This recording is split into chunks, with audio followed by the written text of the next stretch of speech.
जबकि अमीर जमात इस्लामी कराची हाफिज नईमुर रहमान ने कहा कि सिर्फ कलमा खैर कहने से कराची का मसला हल नहीं होगा। सबसे महंगी बिजली कराची में मिलती है। उन्होंने कहा कि इलेक्ट्रिक ने 18 साल में बिजली की प्रोडक्शन में कोई इजाफा नहीं किया।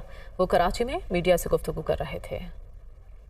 आज सुप्रीम कोर्ट ऑफ पाकिस्तान में समाअत हुई थी, उसमें आज दलाइल हमारे वकला ने दिए, लेकिन बहुत ही हमारे लिए ये परेशानी का बाइस बात है कि आज भी समाअत प्रॉपर तरीके से नहीं हुई। कलमा खैर से कराची के अवाम का मसला हल नहीं हुआ। सबसे महंगी बिजली कराची में प्रोड्यूस होती है के इलेक्ट्रिक करता है पूरे पाकिस्तान के मुकाबले में। 18 साल में के इलेक्ट्रिक ने प्राइवेटाइज होने के बाद प्रोडक्शन में यानी जनरेशन में बिजली की कोई इजाफा ही नहीं किया, पैदावार में इजाफा ही नहीं किया। और हुकूमत किसकी है? हुकूमत पाकिस्तान पीपल्स पार्टी की है। कितने अरसे से है? बराह रास्त 15 साल से है। बाज़ार महफूज नहीं है, शाहराहें महफूज नहीं है, यूनिवर्सिटी के पॉइंट्स यानी बसें महफूज नहीं हैं। खौफ व हिरास के इस आलम में कराची के लोग जी रहे हैं।